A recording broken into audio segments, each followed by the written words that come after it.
Smith teaches Year 2 Apple Class at White Oak School in Swanley, Kent. She doesn't have a lot of experience teaching music, but today Penny and her teaching assistant Marion Dowell are going to work on a composition task with the class.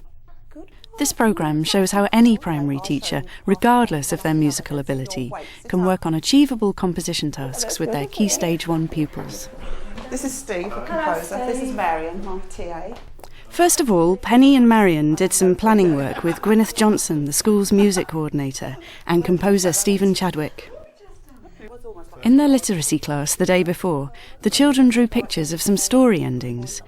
Stephen and Penny looked through their pictures to find those most suited to the musical task, in which pairs of children work to create a simple sound pattern which continues and then suddenly stops. Oh, this was a game of tennis, which this boy had seen on the television, and he'd seen the ball hit one of the players. One of the other ones is a robot walking that comes to the stairs and then falls down the stairs. That was a rocket going up and crashes into a satellite. Well, that'd be another good one.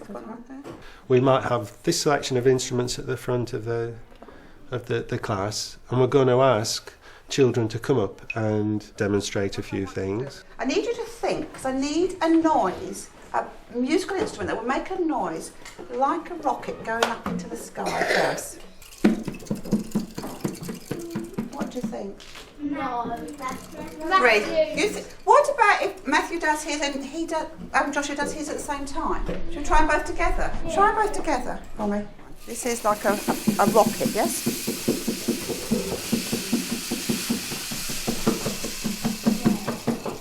Does that sound better? What about if I give you a key to the car crashing into a wall? What instruments would you do for that? Can you put your instruments in the middle of the table, please? And don't touch them. I want him going along first. I want this noise of the bike or the car going along. That's a good one. Come on. So you have that first for me, can you? Go and practice. Right, go and sit down and put those down, then you can practice those in a minute. Take a picture, please. How many pairs of children are you going to put to each group of musical instruments? Two pairs, or and then take it in turns to try the music out, or all have a go at the same time? Well, how many children have you got in your class? I've got 23. 23. What I would suggest in this case is the working pairs, but the children share the instruments between a group of 4. So although they're working in pairs, they're actually sharing the instruments and taking turns to play. Right, so can you give the instruments to the people who did not come out? So talk to your partner about what you're going to do to make a noise for the picture. The organisational skills that you need aren't really any different from any other lesson. The only problem you've got is that instruments make noise. So you've probably got to work a little bit harder on the organisation. But really, I think most teachers have those skills already. So would you do one noise or would you do 2 noises? Together, I think. You think? When the children actually go off to do this, do we help them? Or do they make their own ideas up? Throughout the composing time, stop them and just ask for a few people to play what they've done already, and that way you get this cross-fertilisation of ideas. Right, and stop. Can you listen? If I say stop or put my hand up, that means stop. Can we start with you two? Can we hear this robot walking, please?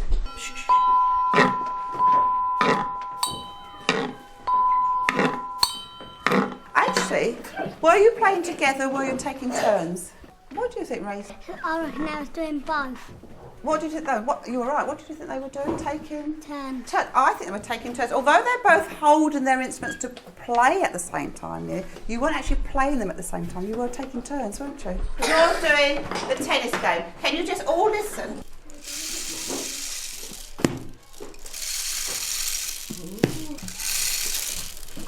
Can you hear that tennis game going on? It's important to encourage the children to respond and get them to question about and appraise each other's music. Did it feel like the car was moving? Did it feel like the car was stopping and starting? How did they do that with the music?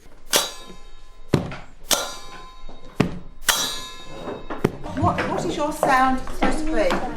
When he bumps into the wall's falling down. Oh, so you've gone to the end bit. Can you do like the car like going along the road first before we get to the end? The bit that comes before the end. You can think about that. What can you do so it's like moving along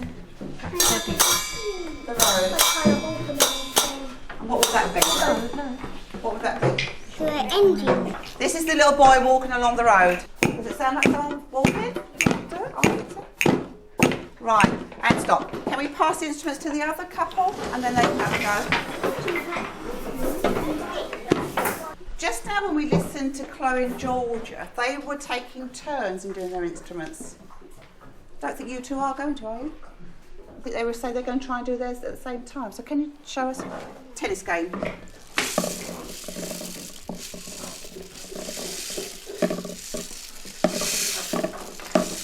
To me it said that was a much slower game of tennis going on over there. What about you two boys?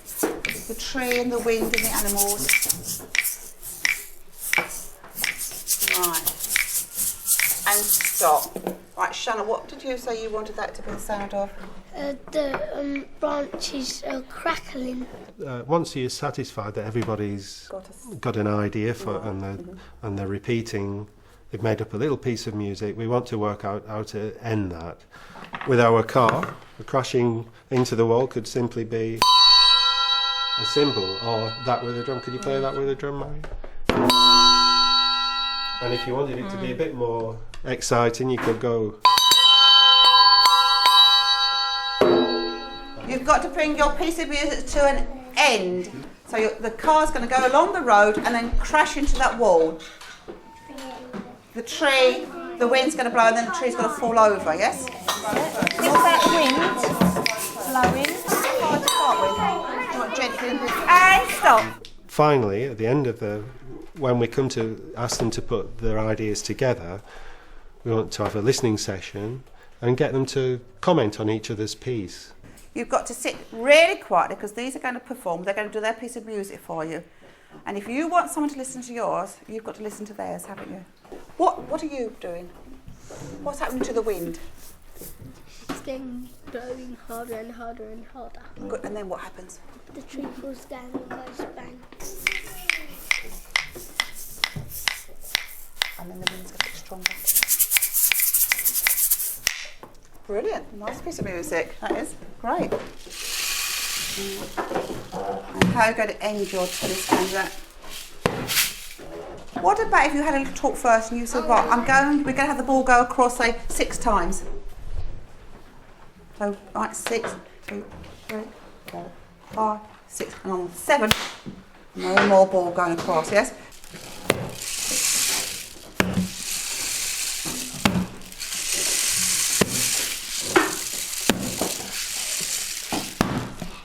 I'll give the cue for when we're going to do our ending.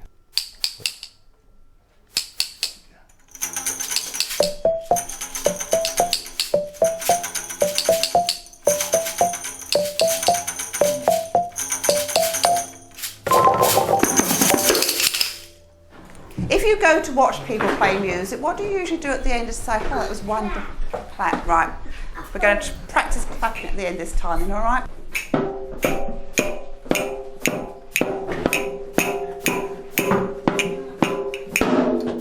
Oh, yes, I think you. Thank you, all right?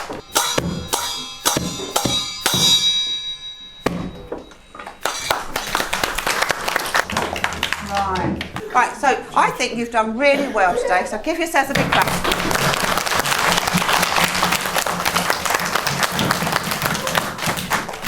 Okay, Penny, how do you think the lesson went? Yeah, it wasn't too bad. I think the children sort of seemed to enjoy it. They held the concentration. Next time I would lay out instruments more so they could see them better rather than try and take them from the tray because they were all on top and they couldn't work it to actually lay out a range of different instruments. We're all going for, the drums and instruments off the trolley, really. But it's good to get a really wide range of instruments, and then they can see lots of different ideas on different types of instruments, particularly the tuned instruments. I think they worked well, didn't they, when we were using them? Yeah. One thing I liked as well is I think they were doing a robot sound, and they were alternating actually, but in a quick way. And he was actually using.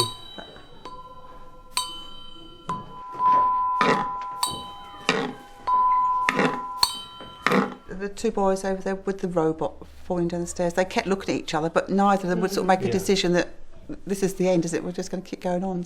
In that case, you can get them to, one person becomes the leader and will say when the musical, or indicate by nodding their head or making a visual cue for when they move on to the end of the piece. Or they could do like they did with the tennis piece and have a set number of repetitions and then the piece ends.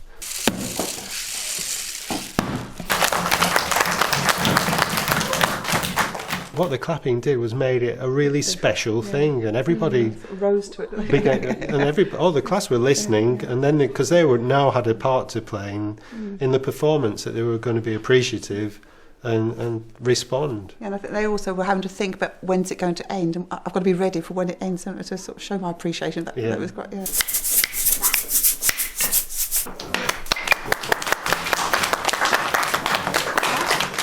There is another way that we can do this activity, but it's more teacher-led. Can you do a bit of walking with your hands like this, on your knees? You can have much more pupil involvement all the time, because you can get the whole class to help to make just one piece. Come round here then, come round the back.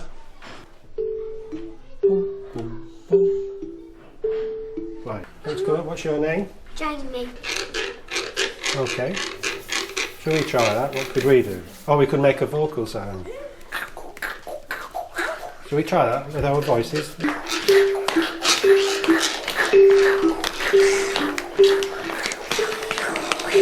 Good, well done. Now, every so often, our robot's going to make a funny sound. It's going to beep. What's your name? Chloe. Chloe. Okay, Chloe. Okay, what could you play for me on this xylophone? What could you do? Oh, that's a good sound, isn't it, already? So anybody who's can do a vocal sound like that?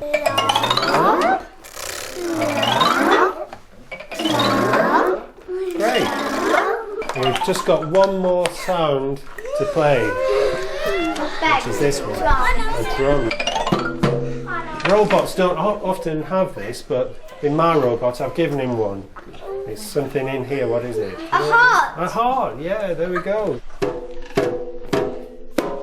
It's good, can you keep repeating that? That's a nice sound if it keeps going.